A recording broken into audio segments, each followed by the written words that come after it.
Vamos a hacer la presentación de nuestra invitada de esta noche.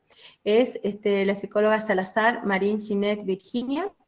Ella hizo sus estudios superior en la Universidad de Rafaela, Urdaneta, Maracaibo, título obtenido de psicóloga, estudio de posgrado que realizó, Centro de Investigación Psiquiátrica, Psicológicas y Sexológicas, título obtenido, especialista en terapia de conductas infanto-juvenil.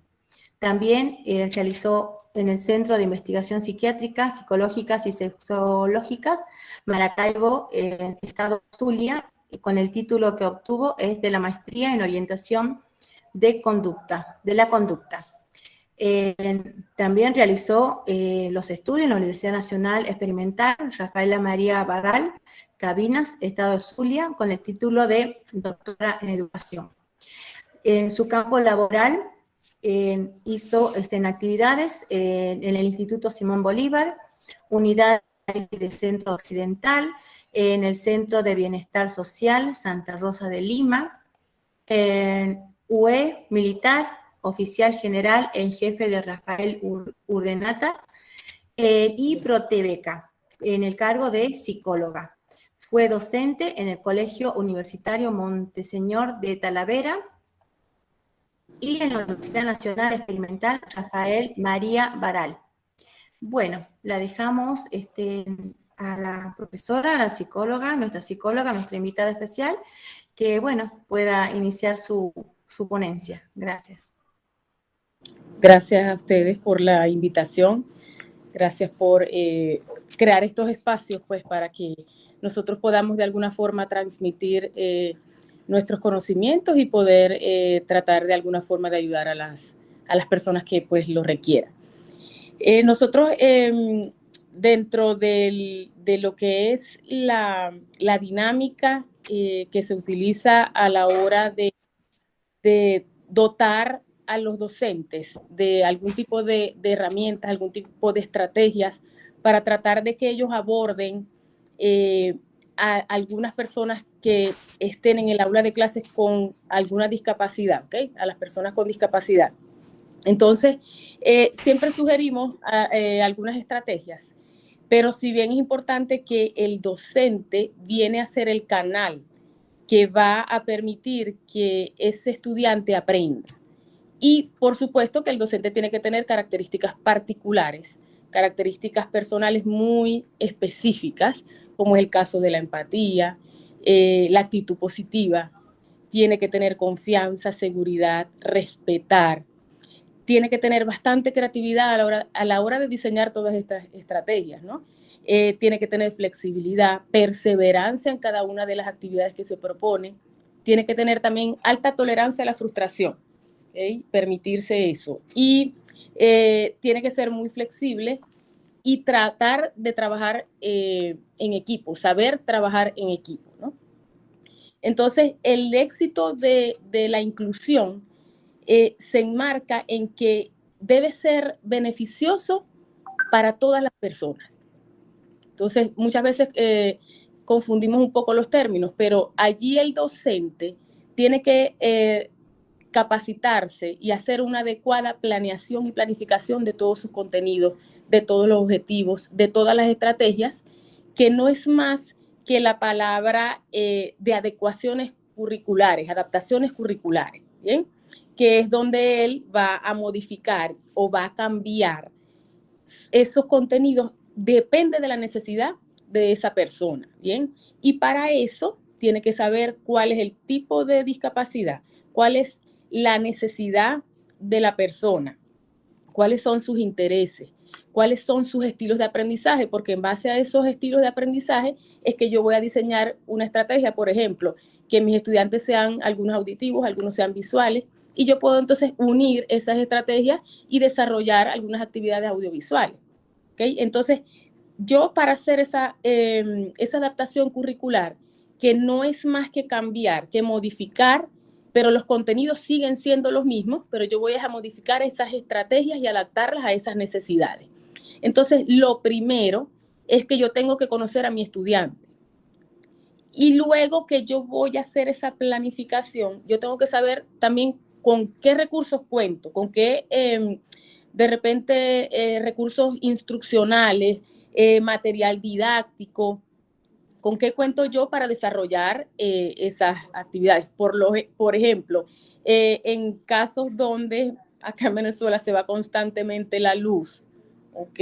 Como ya lo hemos podido evidenciar, yo tengo que tratar de usar menos la tecnología y utilizar otro tipo de estrategia, ¿ok? Para no quedarme corta. Entonces, también tengo que buscar el apoyo de los padres y el apoyo de los otros especialistas, ¿ok? Que me van a mí como a dirigir y a verificar que esas adaptaciones curriculares que yo estoy haciendo sean de provecho y sean beneficiosas y de alguna manera estén dando la talla dentro de lo que yo quiero, ¿no?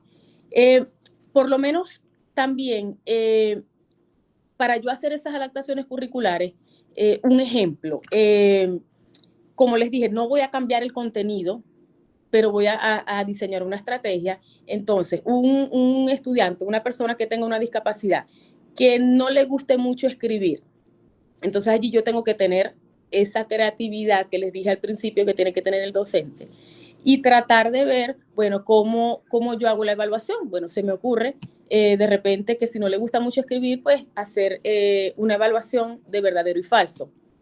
Una evaluación donde haga selección múltiple, selección simple, ¿okay? Que se le facilite un poco eso de estar todo el tiempo escribiendo. ¿Okay? Y entonces allí se ayudan todos, porque la idea es que todos se beneficien de ese proceso, ¿no?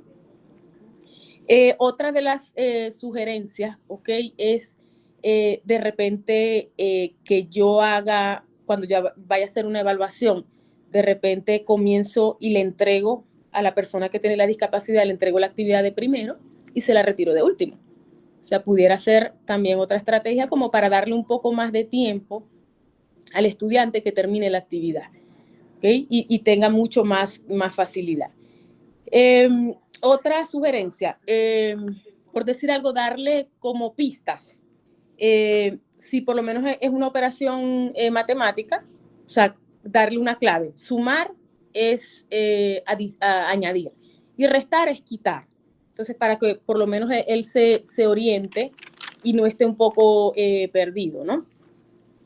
Otra de las estrategias que nosotros le damos a los docentes es que ellos no realicen las evaluaciones escritas tan largas, ¿okay? Sino que desglosen esos contenidos en contenidos mucho más pequeños y que sean más fáciles de digerir. No estoy cambiando el contenido, ¿okay? Y estoy de alguna forma adaptando y haciéndole de eso tan largo, corto, en varias partes, ¿okay? Para que ellos puedan tener esa facilidad. También ellos pueden, de alguna forma, nos vamos a conseguir en el salón con chicos que tienen alto funcionamiento, ¿no?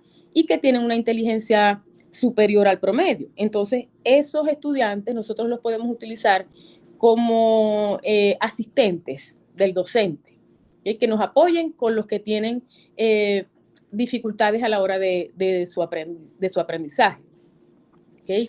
Otra de las situaciones en las que nosotros podemos contribuir es que ayudar al estudiante cuando tienen, de repente, quieren decirnos algo y no saben cómo hacerlo. De repente gritan, pueden llorar, se pueden poner nerviosos, no saben cómo transmitir la información.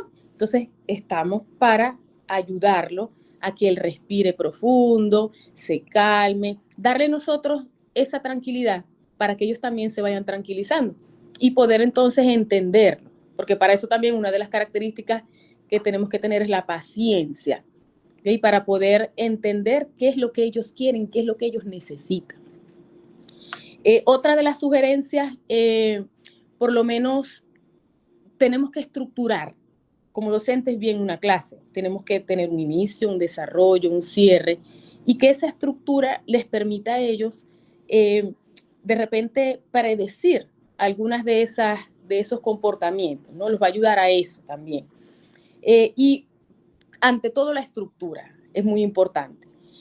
También nosotros podemos utilizar esas teorías que hablan del aprendizaje significativo, donde nosotros podemos implementar algún tipo de estrategia, un aprendizaje donde ellos vean la utilidad en la vida cotidiana, ¿okay? Para que sea, por supuesto, más significativo para ellos, ¿no? Tratar de apoyarlos mucho en eso.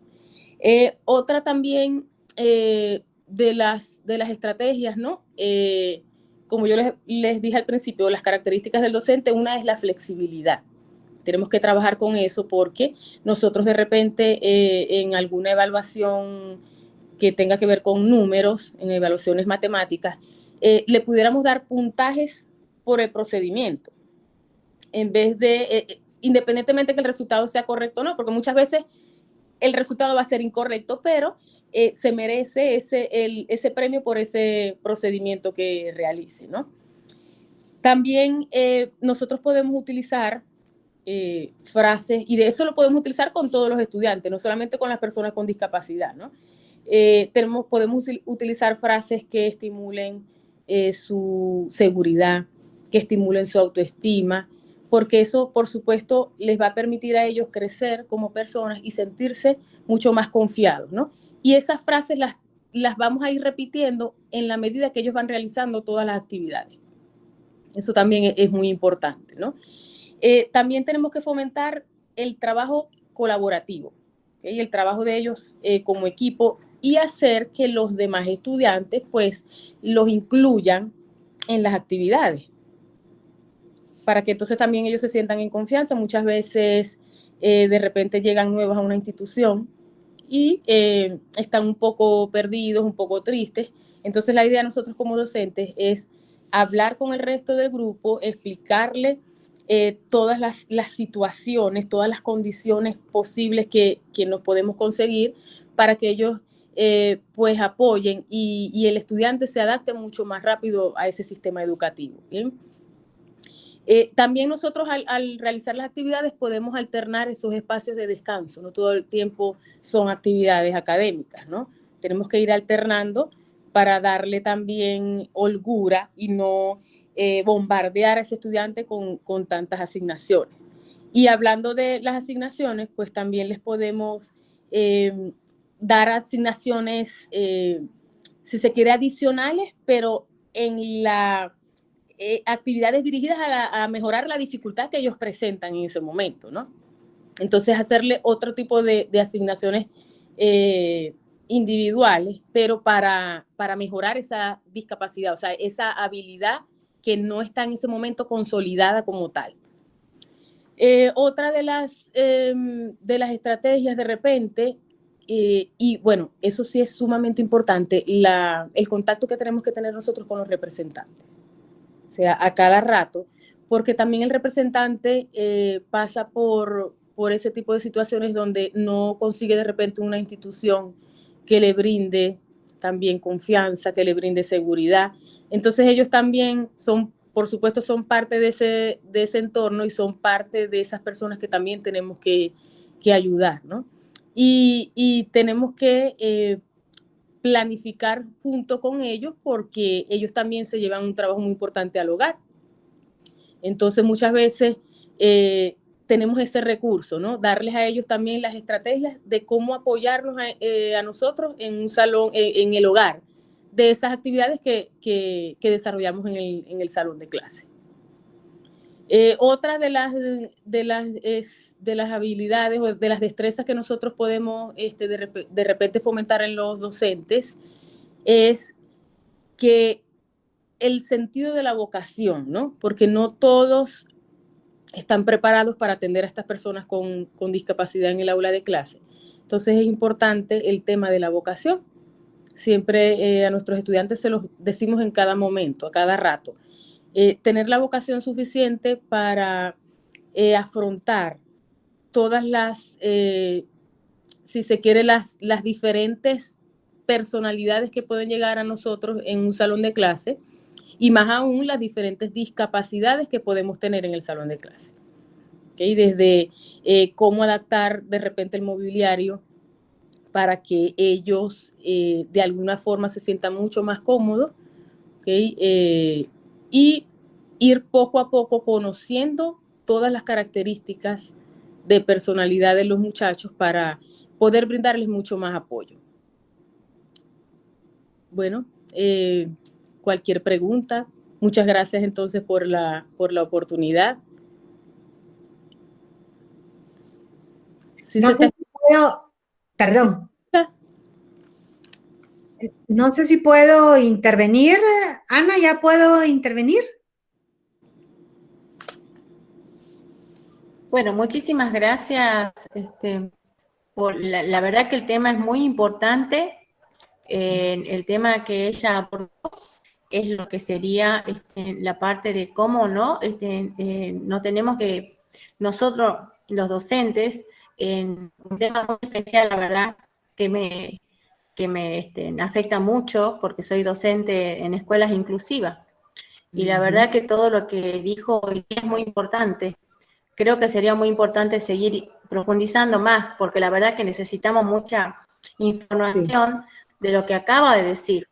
Yo creo que como profesoras necesitamos este saber, porque bueno, de un día para el otro nos dicen las escuelas son inclusivas, pero nosotros no estamos preparados a veces, porque no sabemos ni la metodología, ni cómo, eso que usted acaba de decir, paciencia. La verdad que lo que tenemos que tener en primera instancia.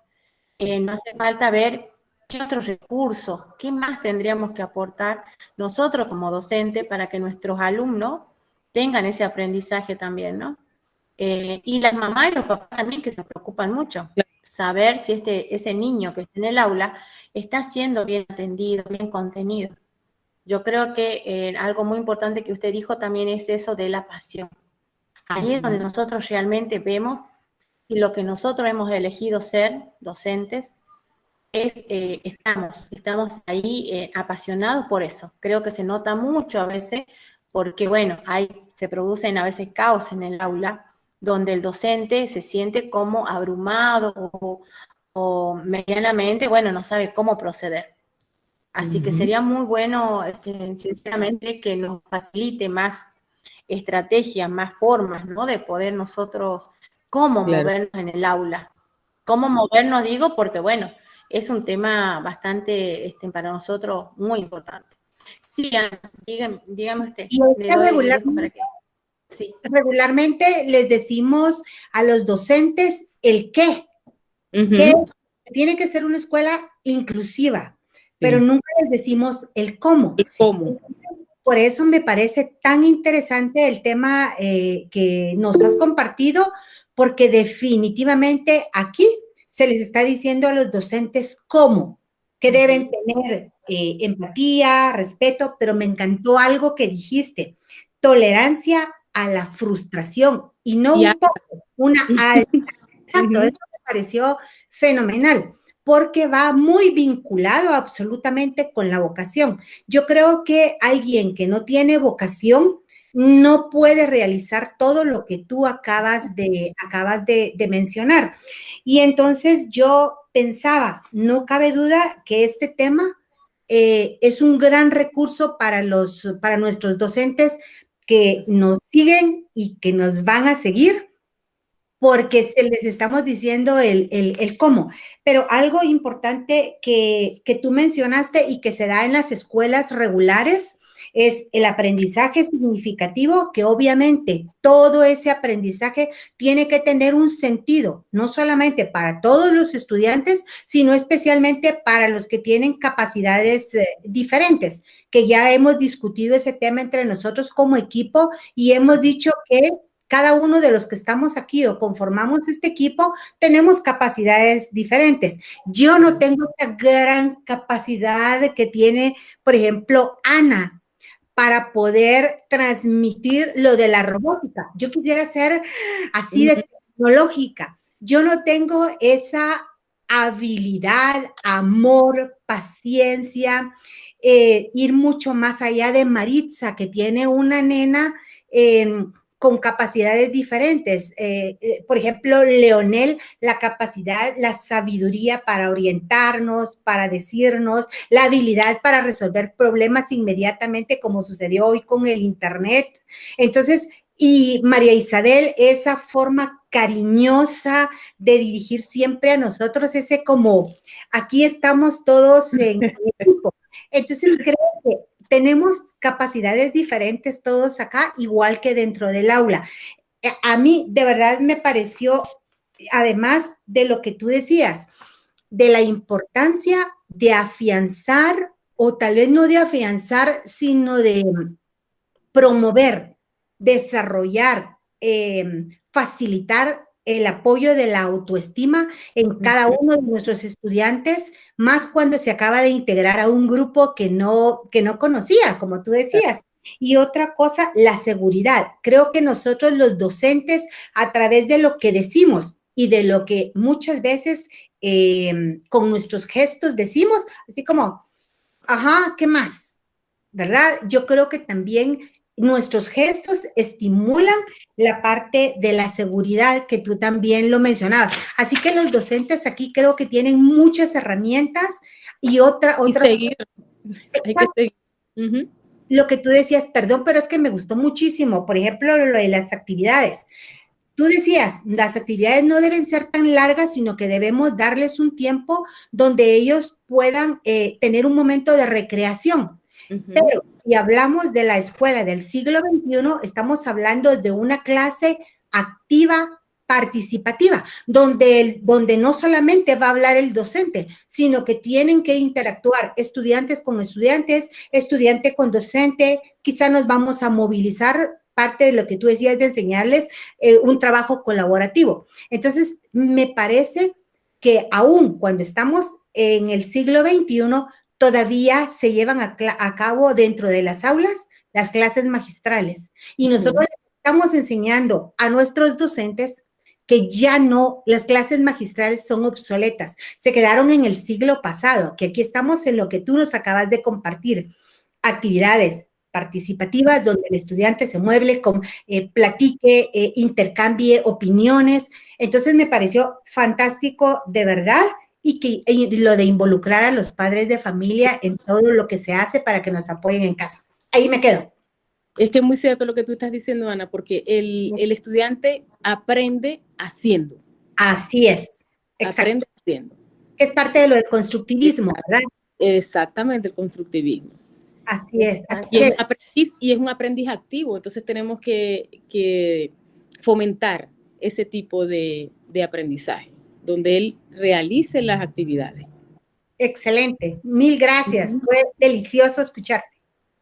Gracias a ti. Marisa quiere hablar. Marisa, bien. Hola, yo tengo una pregunta o necesito un consejo. Ya que estoy en el aula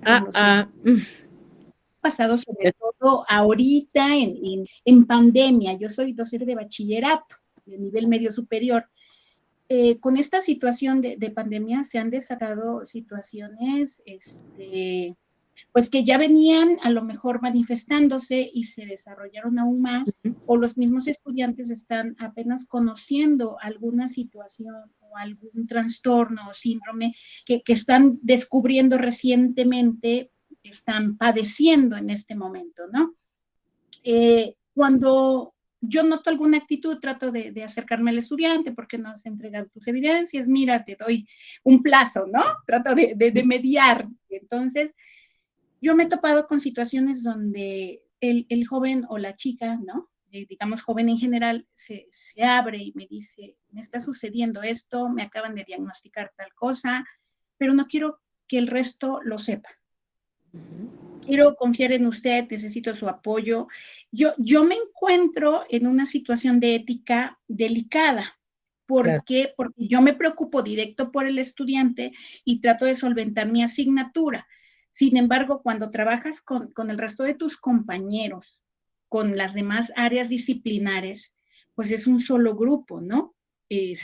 Pero si yo violento esa confidencialidad que el estudiante me proporcionó, pues puedo decepcionar al joven y ya no tendría a quién acercarse. ¿Cómo podríamos los docentes manejar estas situaciones, psicóloga? Ok, bueno, primero, lo que hablamos cuando hablamos de la inclusión, ¿verdad? Es que tratar a todos por igual, ¿okay? Realizarle a todos las mismas actividades. O sea, yo no tengo que tener distinciones a menos que haya un caso específico donde no hacerle solamente a esa persona la evaluación, sino al conjunto y adaptarla, ¿no? Irla adaptando depende de la situación. Si ya es algo mucho más personal, ¿ok? Por lo menos tratar de realizar dinámicas de grupo, que son muy importantes, ¿no? Dinámicas de grupo, actividades de tipo personal, de crecimiento personal, y que de alguna manera los demás, la persona al ver que los demás se abren en algunas actividades, pues puede tomar un poquito más de confianza para ir incluyendo a ese grupo en la situación que está viviendo en ese momento. Pero también tenemos que entender esa otra parte, que si la persona realmente no quiere compartir o sea, hay que respetarle también su derecho de que no quiere comunicarle a los demás, ¿no? Es delicado, pero a la vez, o sea, todo eso te lo va dando el mismo grupo. Te lo va dando el mismo grupo, te lo va dando la misma situación que se aborde, ¿no? Y eso, yo pienso que todo fluye, todo va fluyendo, todo te lo da el grupo, todo te lo da la persona. Nosotros de repente facilitamos algunos comportamientos colaborativos, algunas conductas colaborativas, pero de repente hay unas que tienen sus límites también, ¿no? Entonces ir viendo qué es lo que me va resultando, qué es lo que, porque la otra parte, ¿no? La característica del que tiene que tener un docente, el respeto, ¿no? O sea, respetar lo que también el otro estudiante quiera hacer, ¿no? Quiera hacer con eso que le está pasando en ese momento. Si en algún momento tú lo invitas, vamos a compartir algo que ustedes deseen, tipo dinámica de grupo, como te dije, ¿no? Entonces, de repente sí se abre, si no, pues dejar quieto, como quien dice, lo que está quieto. Ok. Si ella misma vaya procesando y llegará algún momento que si tiene la necesidad, pues lo comparte y lo dice al resto de los compañeros. Excelente. Bueno, muchísimas gracias. Gracias a ustedes. María Isabel, ¿quisieras hacer alguna pregunta? Yo realmente lo que quiero decirte es darte las gracias por tu participación. Como siempre, has sido una profesional preocupada, y no solamente preocupada por las investigaciones, sino también preocupada por los estudiantes, porque tengan una vida más cálida, una vida más significativa en su contexto familiar y educativo. Entonces, bueno, muy agradecida con tu participación. Esperemos seguir contando contigo. Claro. Deseándote éxito en todo lo que haces. Y bueno, aquí tienes unas nuevas amigas. Sí, Ana, qué bien. Ana de Argentina, Ana de Guatemala y Marisa de México y Leonel de México. ¿Ok? Sí. Bueno, quería hacer también otra acotación, ¿no? Antes de terminar, ¿no?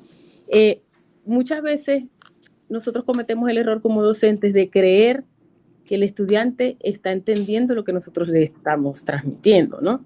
O sea, damos por sentado que di una explicación y listo. Pero yo tengo que verificar que ese estudiante comprenda esa instrucción que yo le estoy dando. Tengo que tener darle esa instrucción de manera corta, precisa, clara, concisa. Si se quiere paso a paso, ¿okay? En secuencia, si es posible, y exigir siempre y cuando sea la oportunidad, ¿no? Y depende de la discapacidad, pero exigir el contacto visual del estudiante. O sea, saber que sí, que me está entendiendo, ¿okay? Y para que todo lo demás fluya y si se dé ese proceso enseñanza-aprendizaje. No solamente yo enseñar y enseñar, pero el estudiante no me está captando y no está entendiendo lo que yo le estoy diciendo. Entonces, eso es también importante a la hora del proceso. Y mire, como una de ustedes dijo, creo que fue Ana, la de rojo, ajá.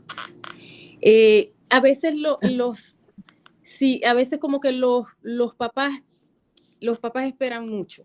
Los papás esperan mucho del docente porque llegan papás a consulta Y es muy triste porque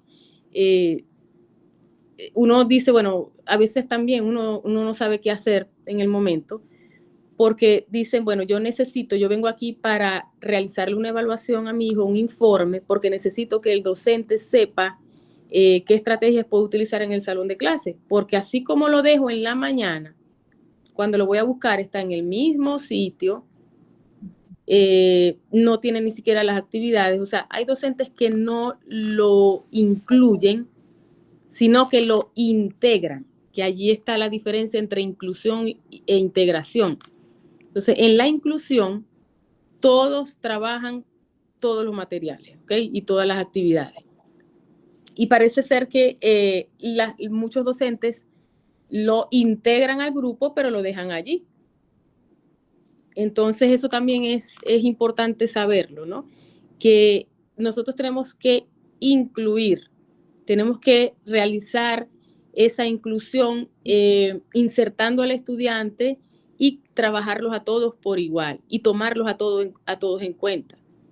Entonces, perdón, ¿podrías ampliar un poquito más sobre eso con ejemplos? Porque estoy segurísima que la mayoría de docentes no conocen la diferencia, pero tú ahorita obviamente ya la dijiste y hemos trabajado en el salón, sabemos la diferencia, pero puede ser que muchos docentes no, y yo casi me atrevería a decir que un alto porcentaje no lo conoce. ¿Nos podrías dar algunos ejemplos, por favor? Okay.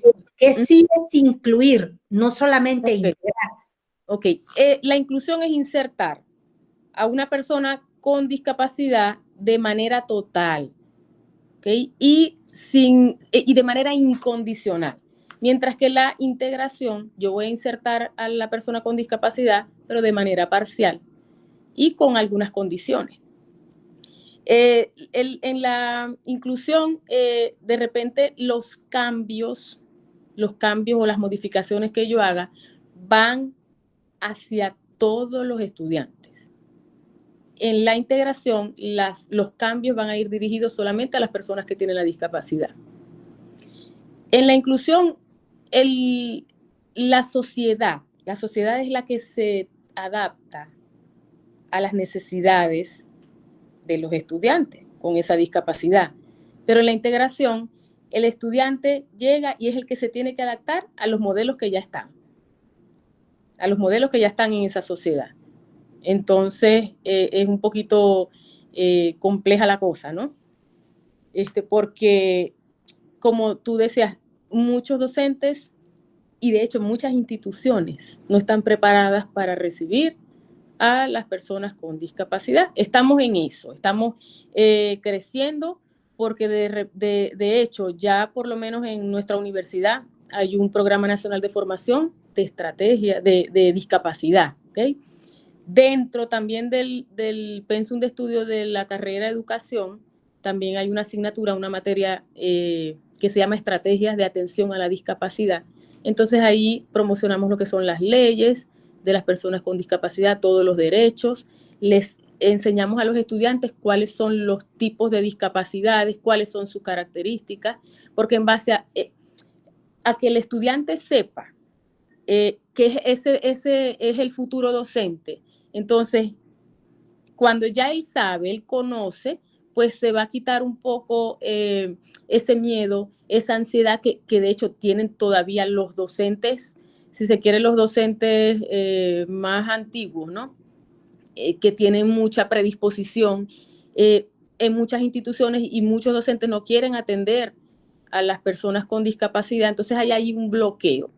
Entonces, en la medida que nosotros preparemos a todos esos estudiantes que son nuestros futuros docentes, pues estamos contribuyendo y quitando muchos tabú, ¿okay? Porque mientras la persona se informe, va por supuesto a formarse en eso, a formarse en las características, en el origen de esa discapacidad, en formarse en esas estrategias que tienen que aprender para poder atender a estas personas dentro del salón de clase. Entonces, esa es la promoción. O sea, tenemos que de hecho, nosotros también como docentes tenemos que seguirnos formando y seguir investigando en el área, seguir investigando y siendo creativos y buscando cuál es la mejor estrategia que yo puedo utilizar para trabajar con estas personas con discapacidad.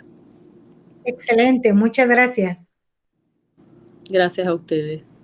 Muchas gracias. Bueno, la verdad que muy enriquecedor, sinceramente, el espacio. En pocas palabras nos dijiste muchísimo, sinceramente, para nosotros los docentes, y bueno, justo también Marisa, que es mamá. La verdad que somos dos, como decimos, columnas, ¿no? Para sostener a este niño que tenemos que llevar a cabo y transitar durante diferentes niveles educativos. Así que, bueno, yo te iba a pedir algunos tips importantes para el docente, qué es lo que tendríamos que hacer, pero medianamente lo fuiste diciendo recién. Es fundamental que la institución, por ejemplo, tengo una pregunta, ¿no? Es fundamental que la institución nos informe de cada situación de cada alumno, o sea, cuando se presentan estos casos. ¿Es su responsabilidad que el docente tenga un informe de cada alumno? Sí, es el deber ser, porque cuando el docente tiene, depende también del docente, ¿no? Porque hay docentes más bien que se predisponen, como dije anteriormente, ¿no? Se predisponen ante un diagnóstico, pero hay que sensibilizar a los docentes y la institución, por supuesto, la institución es la fundamental, la directiva de la institución es la fundamental para seleccionar a los docentes que cumplan con esas características, ¿no? Entonces, es importante porque ya el estudiante viene con un informe, de repente un informe psicológico, un informe de algún especialista, donde en esas recomendaciones, ¿okay?, es donde nos enfrascamos mucho para que entonces el docente en ese salón de clase realice esas recomendaciones. ¿Okay? Para eso también es ese equipo multidisciplinario. Muchas veces tenemos el apoyo de los padres o de otro tipo de personaje que es el tutor sombra, que se utiliza mucho, ¿no? Que es esa persona que va a apoyar al docente y va a trabajar con la persona que tiene la discapacidad. Se da mucho con los trastornos del espectro autista, ¿no? Que tenemos ese, y algún tipo de trastorno de conducta, ¿okay?, donde la persona lo pueda controlar. Entonces se utiliza mucho eso y es un apoyo, una herramienta para el docente. ¿Okay? Entonces, sí, la institución, por supuesto, que tiene que informar. Y de hecho, ya están las leyes. Se está botando la batería, Marila. Por eso es que sí. tengo esto, Vamos tengo que moverlo. Lo tienes que mover porque no alcanza. Ahorrar batería. Sí. Ya va, que se está, el teléfono está perdiendo su... Déjame ver si ya va. Vamos a conectar la batería, ya va. Tienes que echarte más atrás porque Pero ya aquí lo... Listo. No, aquí estábamos terminando. Entonces, sí, la institución, de hecho, ya como les dije anteriormente, hay leyes de la persona con discapacidad, donde cierto número de estudiantes con discapacidad pueden ser atendidos por un solo docente. Y entonces en eso es que se está trabajando. Eso se está trabajando. Bueno, a mí, por ejemplo, un caso de los docentes, vendrán a ser los especialistas que acompañan a los niños. Te hago la última pregunta. Pasó, y alguna experiencia que me pasó, que viene el tutor, ¿no es cierto?, el especialista que acompaña al niño, y me dice: profesora, yo soy docente de informática y de matemática. Entonces viene el docente y dice: no, este alumno no puede ver este tema, porque este tema no lo puede hacer, porque no lo puede lograr, porque siempre el no. Entonces yo como docente dije: permítame que primero hable con él, lo vea, y recién le puedo decir un diagnóstico. La sorpresa fue que el alumno, en este caso, rindió el mismo contenido que un alumno que, o sea, tiene sus actividades, y él demostró las mismas capacidades. Entonces, yo creo que a veces quizás los profesionales del área me puedo tomar ese atrevimiento de decir que le colocan como una pared, ¿no? A los Claro. alumnos, no permitiendo que el docente quizá avance probando. Entonces, eso es algo que también está ocurriendo en las aulas, ¿no? Creo que Claro. no es conveniente, o no sé, ¿qué es lo que usted puede decirnos de esto que acabo de comentar? Ok. Primero, ¿Está bien lo que te puede entiendo ser? ok, primero te entiendo que el tutor es un tutor que tiene el estudiante en el salón de clase. Va con su tutor. Claro, es el especialista en el área que acompaña al alumno durante todo el trayecto lectivo. Ok, bueno, pero por lo mismo debe ser el tutor sombra, o sea, el tutor no puede opinar en algunas cosas porque el que tiene como quien dice el mando es el docente de aula. El docente de aula es el que tiene el control, ¿ok? Porque ¿qué hace el tutor sombra? Es la sombra del estudiante, pero lo apoya, le hace señalamientos para que el estudiante no se distraiga, pero el tutor no puede, por lo menos, ni realizarle una evaluación, ni decir si la puede o no la puede hacer. Porque para eso es que ustedes, como docentes, tienen que hacer las adaptaciones curriculares. O sea, el tutor no se puede meter en las decisiones de ese docente en el salón de clase. Entonces ahí tenemos que ser un poco firmes. De hecho, el tutor no interactúa con los demás, no puede interrumpir las actividades, no puede interrumpir una clase. Por eso es que se da el manejo de tutor sombra. ¿Okay? Y es apoyando al estudiante. Sí. Y es que ahí vemos cómo puede ser una ventaja o una desventaja que los docentes conozcan la situación del estudiante. Debería de ser una ventaja, pero en este caso se convirtió en una desventaja porque etiquetó al estudiante. Usted no puede. Gracias a Dios, Ana tomó la decisión más correcta y dijo, no, primero lo hablo con el estudiante. Entonces, tendemos, bueno, la mayoría de docentes tienden a eso, ¿verdad? A etiquetar al estudiante y a dar por sentado que es un hecho que no puede desarrollar cierta competencia o ciertas habilidades. Exacto. Así es. Sí, así pasa. Bueno, muchísimas gracias. No sé si alguien más quiere hacerle alguna pregunta. La verdad que muy lindo, sinceramente, el espacio. ¿Nadie más? Muchísimas gracias. Bueno, muchísimas gracias. Por las palabras. A ustedes por estos espacios. Gracias. Listo. Ahora, bueno, vamos a continuar ahora. Okay.